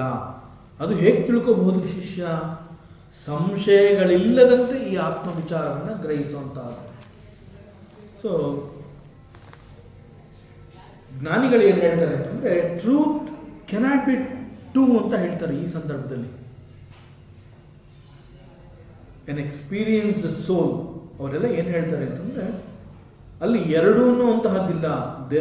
There truth cannot be two ಸತ್ಯ ಅನ್ನುವಂಥದ್ದು ಕೇವಲ ಒಂದು ಮಾತ್ರವೇ ಆಗಿರುತ್ತೆ. ಎರಡು ರೀತಿಯ ಸತ್ಯ ಇರೋದಕ್ಕೆ ಸಾಧ್ಯ ಇಲ್ಲ. So that which is one, so ಯಾವುದದು ಒಂದು ನಿಜವಾದ ಸತ್ಯ, that can be clearly understood. ಆದರೆ ಇದಕ್ಕಾಗಿ ಒಬ್ಬ ಉತ್ತಮವಾದ ಆಚಾರ್ಯ ಇರಬೇಕು. Who has become one with it, ಅವನು ಆತ್ಮನಲ್ಲಿ ಎಸ್ಟಾಬ್ಲಿಷ್ ಆಗಿರಬೇಕು, ಶ್ರೋತ್ರಿಯನಾಗಿರಬೇಕು, ಬ್ರಹ್ಮನಿಷ್ಠನಾಗಿರಬೇಕು. ಬ್ರಹ್ಮನಿಷ್ಠ ಅಂತಂದಾಗ ಕೇವಲ ನಾನು ತಿಳ್ಕೊಂಡಿದ್ದೀನಿ ಅನ್ನುವಂತಹದ್ದು ಮಾತ್ರ ಪರಿಗಣನೆಗೆ ಬರೋದಿಲ್ಲ. ನಾನು ಆತ್ಮನಲ್ಲಿ ಎಸ್ಟಾಬ್ಲಿಷ್ ಆಗಿದ್ದೀನಿ ಅದು ಮಾತ್ರ ಪರಿಗಣನೆಗೆ ಬರೋದಿಲ್ಲ. He has got A special skill. ಏನು ಅಂತಂದರೆ, ನಾನು ತಿಳ್ಕೊಂಡು ನಾನು ಏನು ಒಂದು ಶಾಂತತೆಯನ್ನು ಅನುಭವಿಸ್ತಾ ಇದ್ದೀನಿ, ಆ ಶಾಂತತೆಯನ್ನು ಒಬ್ಬ ಶಿಷ್ಯನಿಗೆ ನಾನು ಅಷ್ಟೇ ಸುಲಭವಾಗಿ ಅದನ್ನು ಹಂಚುವಂತಹ ಸ್ಕಿಲ್ ಅದು ಕೂಡ ನನ್ನಲ್ಲಿದೆ. ಅಂತಂದರೆ ನಾನು ಅಷ್ಟು ಆ ಒಂದು ಹೈಯೆಸ್ಟ್ ಲೆವೆಲಲ್ಲಿ ನಾನು ಪಾಠವನ್ನು ಮಾಡಬಲ್ಲೆ ಅಂತ ಯಾರಿಗೆ ಆ ಒಂದು ಸ್ಕಿಲ್ ಇದೆ, ಈಸ್ ಕಾಲ್ಡ್ ದಿ ಬ್ರಹ್ಮನಿಷ್ಠ. ಕೇವಲ ನಾನು ತಿಳ್ಕೊಂಡು ನಾನು ಮಾತ್ರ ಇದನ್ನು ಅನುಭವಿಸ್ತಾ ಇದ್ದೀನಿ ಅಂತಂದರೆ ಹಿ ಈಸ್ ನಾಟ್ ಬ್ರಹ್ಮನಿಷ್ಠ. ತಾನು ಯಾವ ಸುಖವನ್ನು ಅವನು ಅನುಭವಿಸ್ತಾ ಇದ್ದಾನೆ ಆ ಸುಖವನ್ನು ಅವನು ಎಲ್ಲರಿಗೂ ಹಂಚುವನಂತ ಇರಬೇಕು. Then he can be called a ಬ್ರಹ್ಮನಿಷ್ಠ. ಚೆನ್ನಾಗಿ ತಿಳ್ಕೊಂಡಿರಬೇಕು. ಅಂತಹವನನ್ನು ಇಲ್ಲಿ ಆಗಮವತಃ ಅಂತಂದರೆ, ಆಗಮ ಅಂತಂದರೆ ವೇದಶಾಸ್ತ್ರಗಳನ್ನು. ಸೊ ಅವನಿಗೆ ಇದು ಹೇಗೆ ತಿಳಿಯಿತು? ಇಷ್ಟು ಸುಲಭವಾಗಿ ಹೇಳಿಕೊಡುವಂತಹ ಸ್ಕಿಲ್ಲು ಆ ಟೀಚರ್ಗೆ ಹೇಗೆ ಸಿಕ್ತು? ಹಾಗಾದರೆ it is because of the guru shishya parampara. Because ಅವನ ಗುರು ಆ ರೀತಿ ಇದ್ದ, ಬ್ರಹ್ಮನಿಷ್ಠನಾಗಿದ್ದ, ಶ್ರೋತ್ರಿಯನಾಗಿದ್ದ, ಕ್ವಾಲಿಫೈಡ್ ಟೀಚರ್ ಆಗಿದ್ದ. ಸೊ ಅವನು ಗುರು, ಅಂತಹ ಗುರು ಅವನಿಗೆ ಸಿಕ್ಕಿದ್ರಿಂದ ಈಗ ಅದನ್ನು ಇವನು ಕಲ್ತ್ಕೊಂಡ. ಕ್ರಮೇಣ he becomes the teacher. Later he shares the knowledge. So ಈ ಆತ್ಮವಿಚಾರ ಅನ್ನುವಂತಹದ್ದು ಹೀಗೆ ಗುರು ಶಿಷ್ಯ ಪರಂಪರೆಯಿಂದ ಹರಿದು ಬರುವಂತಹದ್ದು. So this knowledge is being transferred from teacher to student. ಆ ನಂತರದಲ್ಲಿ student later he becomes the teacher and he will teach the truth. This is called the guru shishya parampara. So ಇಲ್ಲಿ ಒಬ್ಬ ಗುರು he falls under that Guru Parampara and he gained that knowledge of the self by recognizing. Then it is easy. ಆಗ ಅದು right source ಆಗಿರುತ್ತೆ. ಗುರು ಶಿಷ್ಯ ಪರಂಪರೆಯಿಂದ ಇದು ಬಂದಿದೆ ಅಂತಂದಾಗ it is a right source. ಅದು ರೈಟ್ ಸೋರ್ಸಿಂದ ಇವನಿಗೆ ಈ ರೈಟ್ ನಾಲೆಡ್ಜ್ ಸಿಕ್ಕಿರೋದ್ರಿಂದ rightly he can share, and this is called ಆಗಮವತಃ. ಸೊ ನಾನು ಈ ವಿದ್ಯೆಯನ್ನು ನಾನು ಕೂಡ ಇದನ್ನು ಗಳಿಸಬೇಕು ಅನ್ನುವಂತಹದ್ದಾದರೆ ಮುಖ್ಯವಾಗಿ there are 2 factors. You get a perfect acharya. Again ಒಬ್ಬ ಉತ್ತಮವಾದ ಗುರು ನನ್ನ ಜೀವನದಲ್ಲಿ ನನಗೆ ಸಿಕ್ಕಿದಾನೆ ಅಂತ ನಾನು ಹೇಳ್ಕೋಬೇಕು ಅಂತಂದರೆ ಪರಮಾತ್ಮನ ಅನುಗ್ರಹ ಇರಬೇಕು. Then only he will get the very good teacher. ಯಾಕೆ ಅಂತಂದರೆ guru is none other than the Parabrahma. ಗುರುರ್ ಬ್ರಹ್ಮ, ಗುರುರ್ ವಿಷ್ಣು, ಗುರುರ್ ದೇವೋ ಮಹೇಶ್ವರ. ಸೊ ಒಬ್ಬ ಗುರು, ಅಂತಹ ಗುರು ನನಗೆ ಸಿಕ್ಕಿದಾನೆ ಅಂತ ನಾನು ಹೇಳ್ಕೊತಾ ಇದ್ದೀನಿ ಅಂತಂದರೆ it is only because of his ಅನುಗ್ರಹ. ಅವನ ಅನುಗ್ರಹ ಇಲ್ಲದೆ ಹೋದರೆ ಇಂತಹ ಗುರು ನನಗೆ ಸಿಗ್ತಾ ಇರಲಿಲ್ಲ. ಇದು ಒಂದು ಫ್ಯಾಕ್ಟರ್. ಎರಡನೇದು, ಕೇವಲ ಅಂತಹ ಒಬ್ಬ ಗುರು ಸಿಕ್ಕಿದಾನೆ, ಪರಮಾತ್ಮನ ಅನುಗ್ರಹ ಕೂಡ ಇದೆ. ಅಟ್ ದ ಸೇಮ್ ಟೈಮ್ ನನ್ನಲ್ಲೂ ಕೂಡ ಇಂತಹ ವಿದ್ಯೆಯನ್ನು ತಿಳ್ಕೋಬೇಕು ಅನ್ನುವಂತಹ ಆಸಕ್ತಿ ನನ್ನಲ್ಲಿ ಹುಟ್ಟಿರಬೇಕು. ಅಂತಹ ಅರ್ಹತೆಯನ್ನು, ಯೋಗ್ಯತೆಯನ್ನು ನಾನು ಸಂಪಾದನೆ ಮಾಡಿರಬೇಕು. ಸೊ ಈ ಎರಡೂ ಕಂಡೀಷನ್ಸ್ಗಳು ಇದ್ದಾಗ ನಾಲೆಡ್ಜ್ ಈಸ್ ಗ್ಯಾರಂಟಿ. ಸೊ ಇಷ್ಟೆಲ್ಲ ಕಷ್ಟಪಟ್ಟು ಅರ್ಹತೆ ಹಾಗೂ ಯೋಗ್ಯತೆಗಳು ಬೇಕು ಅಂತಂದಾಗ we have to understand that this knowledge, this ಆತ್ಮವಿದ್ಯೆ ಎನ್ನುವಂತಹದ್ದು is a very rare knowledge. ಏನು ಯಮಧರ್ಮರಾಜ ಈ 2-3 ಹಿಂದಿನ ಮಂತ್ರಗಳಲ್ಲಿ ಈ ಒಂದು ಆತ್ಮವಿದ್ಯೆಯನ್ನು ಇಷ್ಟೊಂದು ಪ್ರಶಂಸೆ ಯಾಕೆ ಮಾಡ್ತಾ ಇದ್ದೇನೆ ಅಂತಂದರೆ it is a rare knowledge. ಸಾಕಷ್ಟು ಪ್ರಯತ್ನ ಪಟ್ಟ ಯಮಧರ್ಮರಾಜ, ಇದೊಂದನ್ನು ಬಿಟ್ಟು ಬೇರೆ ಏನನ್ನು ಬೇಕಾದರೂ ಕೇಳ್ಕೊ ನಚಿಕೇತ, ಇದು ನಿನಗೆ ಸಿಗೋದಿಲ್ಲ. ಯಾಕೆ ಅಂತಂದರೆ ಈ ಒಂದು ಜ್ಞಾನಕ್ಕೆ ಮರ್ತ್ಯಲೋಕದಿಂದ ಬಂದಿರುವಂತಹವನು ನೀನು, ಭೂಮಿಯಿಂದ ಬಂದಿರುವಂತಹವನು, ನೀನೊಬ್ಬ ಮನುಷ್ಯ. ದೇವತೆಗಳಿಗೆ ಸಾಧ್ಯವಾಗಲಿಲ್ಲ ಈ ವಿದ್ಯೆ, ಅಂತಹದ್ರಲ್ಲಿ ನೀನು ನನಗೆ ಬೇಕು ಅಂತ ಕೇಳ್ತಾ ಇದೆಯಲ್ಲ, ಇಟ್ ಈಸ್ ನಾಟ್ ಪಾಸಿಬಲ್. ಇದ್ರ ಬಗ್ಗೆ ಆಸೆಯನ್ನು ಬಿಟ್ಟು ಬೇರೆ ಏನಾದ್ರು ಕೇಳು, ಬೇರೆ ಏನನ್ನು ಬೇಕಾದರೂ ಕೇಳು, ಕೊಡ್ತೀನಿ. Don't ask this self knowledge. So ಇದೆಲ್ಲ ಯಮಧರ್ಮರಾಜ ಹೀಗೆ ಅವನನ್ನು ಅನೇಕ ರೀತಿಯಲ್ಲಿ ಯಾಕೆ ಪರೀಕ್ಷೆ ಮಾಡಿದ್ದಾನೆ ಅಂತಂದರೆ ಈ ಆತ್ಮವಿದ್ಯೆ ಎನ್ನುವಂತಹದ್ದು ಇಟ್ಸ್ ಎ ರೇರ್ ನಾಲೆಡ್ಜ್. ಇದು ಅಷ್ಟು ಸುಲಭವಾಗಿ ಸಿಗೋದಕ್ಕೆ ಸಾಧ್ಯ ಇಲ್ಲ.